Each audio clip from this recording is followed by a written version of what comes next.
So you were involved through the 56 war, the 73 war. You saw the conflict mushroom as you had predicted it would. There's so much to talk about historically, but I think we've established your credentials and your involvement.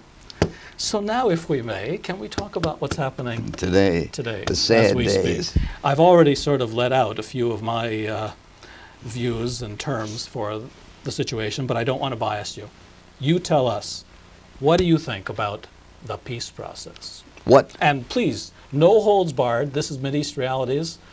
There's going to be no censorship. You can say whatever you want. You can use whatever language you want. Just tell the viewers the truth as candidly as you understand it. You said peace process. I said, what peace process? There is no peace. Peace is nowhere in sight. I think Arafat was misled, allowed himself to be misled. But I want to say one thing. I think Palestinians and their supporters owe a lot to Yasser Arafat, so that I will not publicly criticize him.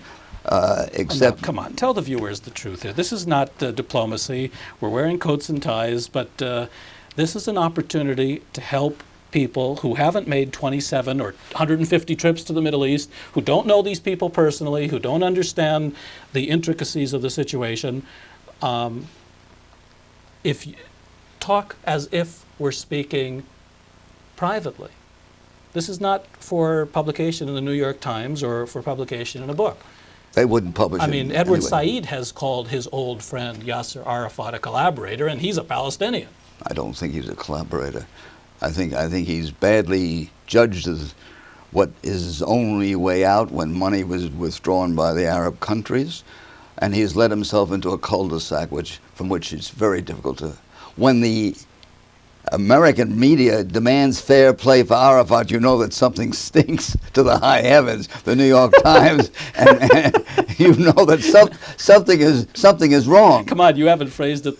I was in the Middle East last in May, and while I was there, we heard that the president of the President's Conference of American Jewish Organizations had written articles asking American Jews to contribute to the PLO.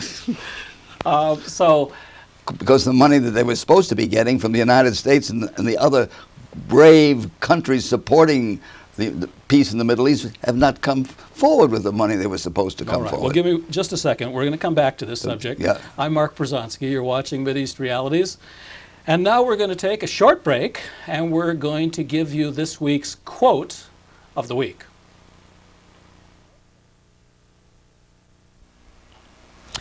And now our quote of the week. This week, a spokesman of Yasser Arafat speaking about Musa Mohammed Abu Marzouk, who was arrested at Kennedy Airport for being a leader, political leader of Hamas. Quote, "We naturally offer to accept Brother Abu Marzouk, who is of Palestinian origin, in Gaza if no place of residence is found for him." Unquote. What a disingenuous comment from people who have essentially become Gaza jailkeepers and whom Edward Said rightly compares to the collaborationist German-installed French Vichy government during World War II. The Israeli-American plan to further divide the Palestinians from themselves continues with this latest step. The arrested Hamas leader's brother is Brigadier General Mahmoud Abu Marzouk, none other than the head of the Palestinian Authority's Civil Defense Department.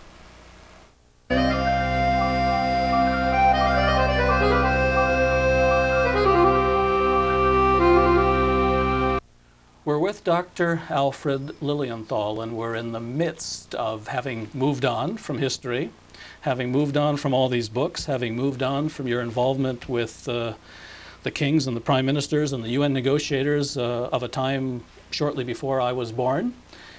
And now we're talking about the peace process. Let's leave Yasser Arafat alone for a moment, where we have a little disagreement as to the nature of today's PLO. Let's talk about the process itself. American policy, European policy, Middle East policy, the policy of the Arab states. What, in your view, is the peace process if it's not a peace process? It's a sham. To titulate is always a nice word. the wishes of many Americans that there should be peace, because you've said there is peace in the Oslo Agreement and in the White House handshake. I was on the lawn of the White House, and even then I was skeptical that we were giving away. I didn't know you were on the lawn of the White House. But we might have had some extra conversation about this. yes, I was sitting. The strangest thing, I almost didn't get in. I was told to be there at Lucky 8:15, you. and I was there.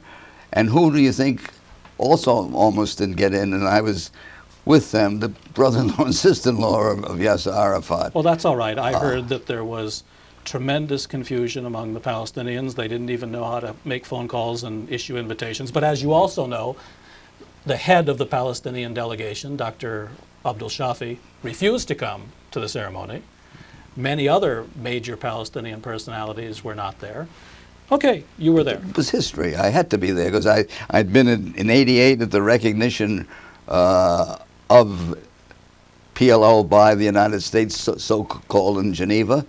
I was been at every highlight, the 4 or 5, when Arafat addressed the General Assembly. I was there, so I had to be there. All right, but let's go to the heart of this. The peace process, that's what it's called, that's what everybody knows it as. If it's a sham, what's the purpose of the sham, and why are so many of the Arab parties cooperating with it? Well, the Arab parties have just given up the struggle against Zionism. The United States, without the Soviet Union, is too powerful, and the United States and a PLO lineup is even more, and people are deluding themselves that this series of agreements, the Cairo, Oslo, Washington agreements, could lead to peace. They can't lead to peace because the United States policy is fixedly along with Israel against a Palestinian state, and the only way for peace is for two states. It's too late to go back to a binational state, which Martin Buber, Albert Einstein, and myself as a young man wanted. Only two states living side by side, coexisting equally, can bring peace, and this is barred by the Oslo Agreement. That's the purpose of the Oslo Agreement, isn't To it? give you the hocus pocus, Right. and think that Jericho, Gaza will never grow into what is needed. I've seen quotes from Peres when he's not speaking to American audiences but speaking to Israelis. I've seen quotes from the foreign minister of Israel, Shimon Peres, the architect of this agreement, even more than Rabin, who I think has come along with it with some Reluctantly, hesitation. right. Not because he's against it, just because he has a hard time even uttering the term Palestinian. Just because I see he couldn't shake Arafat's head. Clinton pushed Arafat to shake his hands that day. But Peres has said in private meetings with Israelis, we haven't given up anything.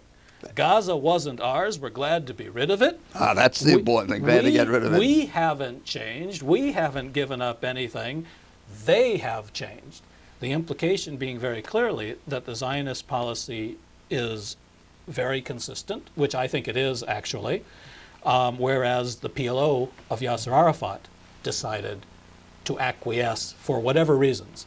You have a higher opinion of Mr. Arafat than myself. I happen to, might as well say it since you're being very diplomatic. I believe Edward Said was not only very courageous, but extremely thoughtful in being willing to say two things clearly, and he did this earlier this year.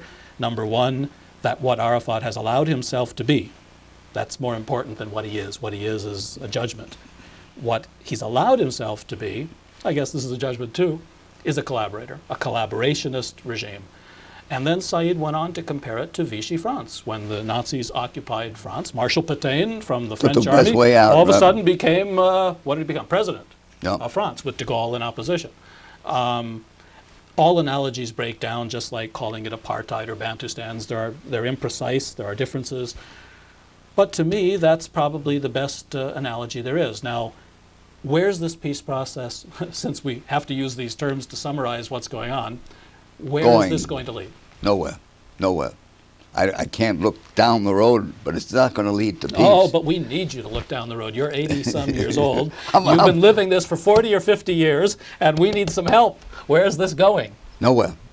Nowhere. It'll break down, and eventually, perhaps, there may be an uprising on the West Bank. I don't see that coming because this is not in the style of the Palestinians to have internal revolts like that. You have little movements, but never catastrophic movements overthrowing their leadership. Realities. We'll be right back with Dr. Alfred Lilienthal, but now our lie of the week. Headline for this week's lie: Saudi propaganda in America. This week's lie of the week is actually an entire feature section in the publication Washington Report on Middle East Affairs. Published with considerable encouragement and support from the Arab establishment, especially the Saudis, this publication is in actuality a propaganda vehicle with the purpose of distorting coverage of Middle East affairs in ways to the benefit and liking of the kings and royal families who rule, oppress, and squander the resources of the region. Now, from the September 1995 issue of the Washington Report on Middle East Affairs, with pictures of past and present Saudi kings adorning the top page of the extensive cover feature about Saudi Arabia, a few quotes. Quote, "The year 1995 will go down in the Middle East history as the year that Saudi Arabia got its second wind," unquote. Quote, "Saudi Arabia's remarkable new cabinet," unquote. And quote, "The Saudi economic recovery is very good news for the United States," unquote. Plus, there's a gushing book review by former government official and Washington Post editor Richard Curtis of the book Desert Warrior by HRH, that's His Royal Highness, for those of you who are wondering, General Khalid bin Sultan. Now, in the old colonial bastion of England, the wealthy establishment, the wealthy Arab establishment, has its exclusive lavish dining clubs, its extensive list of available women, a variety of political and journalistic hacks to do its bidding, and the publication Middle East International to twist things their way among academics and intellectuals. In the new superpower, America, the same fat cat Arab establishment, increasingly self-centered, increasingly parasitic, and increasingly despicable, led by a group of Saudi businessmen, along with members of the royal family, and working in tandem with old-line State Department Arabists and closet anti-Semites at the American Enterprise Trust, AET. They also have their publication, this one seductively known as the Washington Report on Middle East Affairs. Now, many publications accept features of paid advertising from governments and sometimes corporations, identifying them as such. But there's no need for the Saudis to purchase a paid advertising section and to so label it when it comes to the Washington Report. For what appears in its pages is practically the very same thing, though masquerading as journalism and information. If we had a lie of the year, for the current cover feature, Washington Report would definitely be nominated and would be likely to win. No doubt, former Ambassador Andy Kilgore, now publisher of Washington Report, and Dick Curtis, executive editor, have rushed copies to the Gulf to show off to their patrons and benefactors.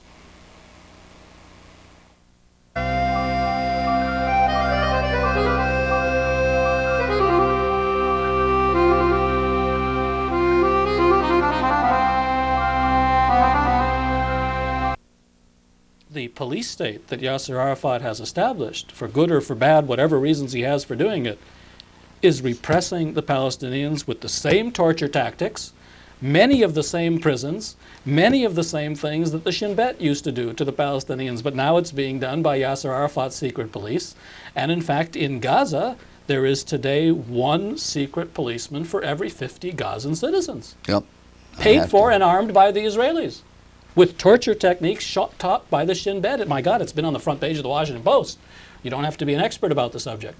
So it's not, in my experience, there is a lot of opposition among Palestinians, but if the price you're going to pay is that you're going to have the Israelis and or the Palestinian Authority torturing you, threatening you, beating you, it's a little difficult to rise up in rebellion. It is. It is terribly. The same thing is true in Egypt. We tremendous repression in Egypt. Saudi Arabia is a police state. And we just heard about the crimes of against the killing of Israelis, Palestinian soldiers by, get me straight on that, the recent disclosure of... Oh, you mean Israeli killing of Egyptian soldiers after the 67, 56 and 67 war.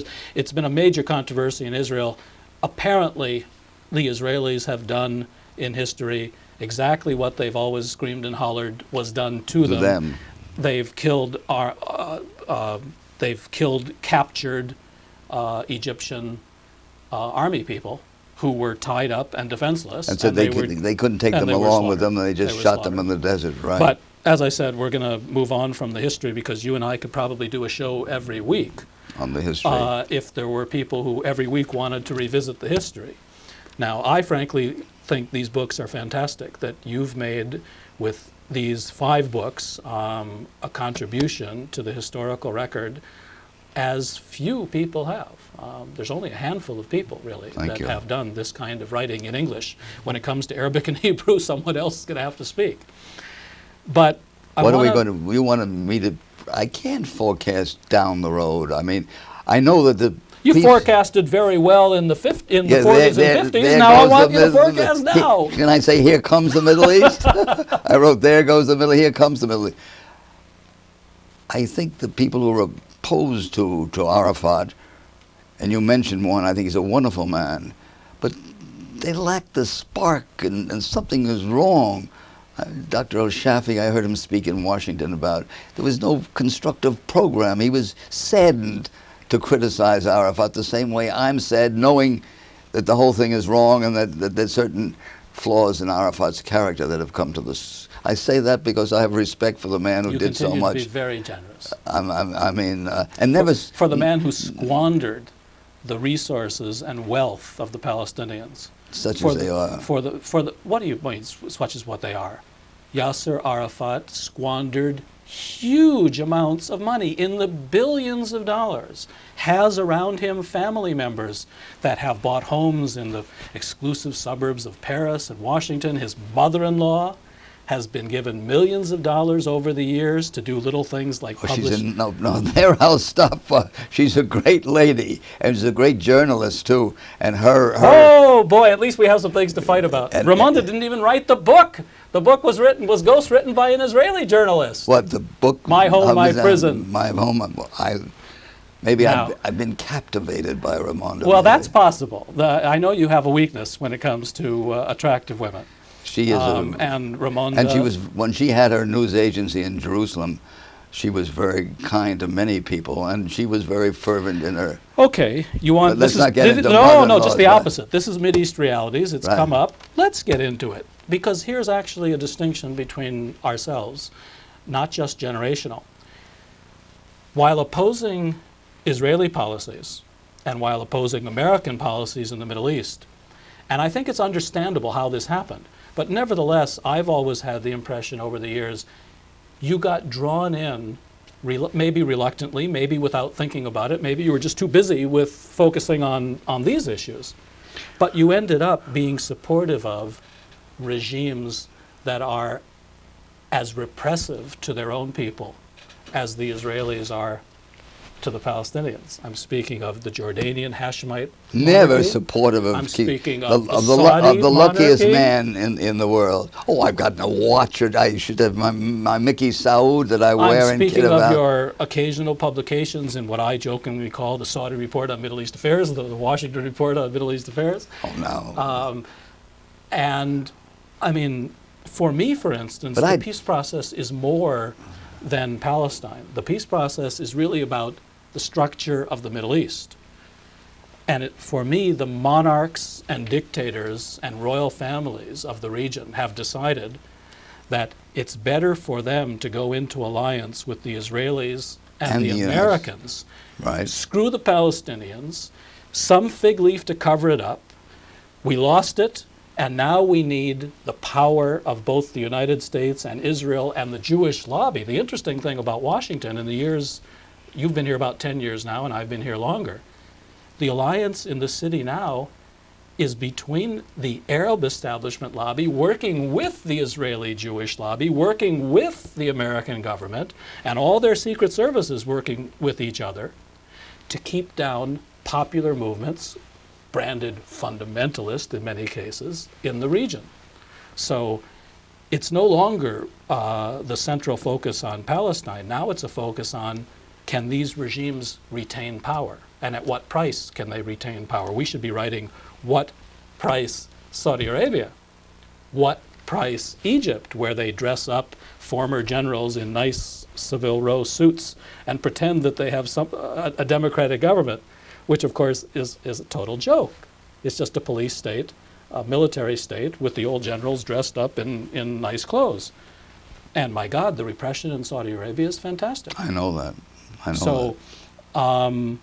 Over the years, I think, while you were so busy focusing on the Israeli, American, Palestinian context, what has happened is these regimes have consolidated themselves in power through money and repression. But and the help I've of said the U.S. enough. government, right? You tell me now I how think, you view this. I think a large amount of what you've said is true.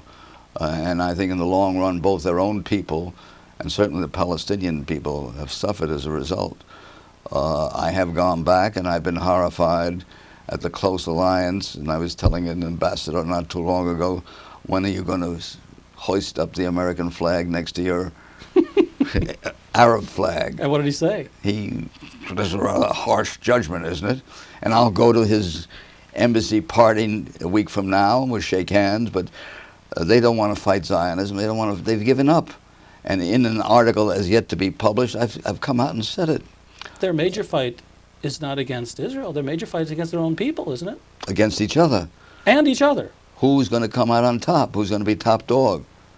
Jordan, Tunisia. When the general was here on his first visit about 6 years ago, the one who succeeded General Bourguiba, President Bourguiba, General, you come up with the name. I have everything, but I have names, Heimer. Would anybody in the audience please say? I've been to Tunisia only once, not among my specialties, but so I don't know his name. Anyway, I've visited Tunisia a number of times, and I knew Bourguiba.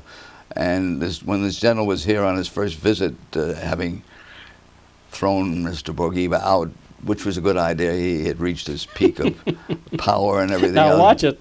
You're getting up there yourself. Yeah. When you reach, he's about the same age as I am. I went to his 75th birthday party a couple of years back. Anyway, the general went to a dinner, and at this dinner, he volunteered, according to insiders, and got into only 1-2 paper, that we should do more, the Western world, of which he said he was now allying himself, should do more for the Palestinians. That's Middle East. Let's talk more about these regimes. We haven't even mentioned the Gulf War, the 91 Gulf War. You and I have not talked about this privately, so I'm not sure what your views are. What happened in 1991? Was this a setup that Saddam Hussein fell into? Yep, I'm sure of that. I'm no lover of Saddam. I saw him last and I have a briefcase, I haven't got it here today, marked in commemoration of the 20th anniversary of the glorious revolution. That's the Ba'ath Revolution. So I was the one where they killed the Hashemite family and cut off their heads and arms and dragged them through the streets of Baghdad? Well, the revolution took place, he was talking about 10 years before they did this, right? Okay. No, that glorious revolution. That was 58. Right. That was the 58. No, this was the revolution when Saddam and his party, the Ba'ath Party, came in control in 1978. Fair enough. Okay.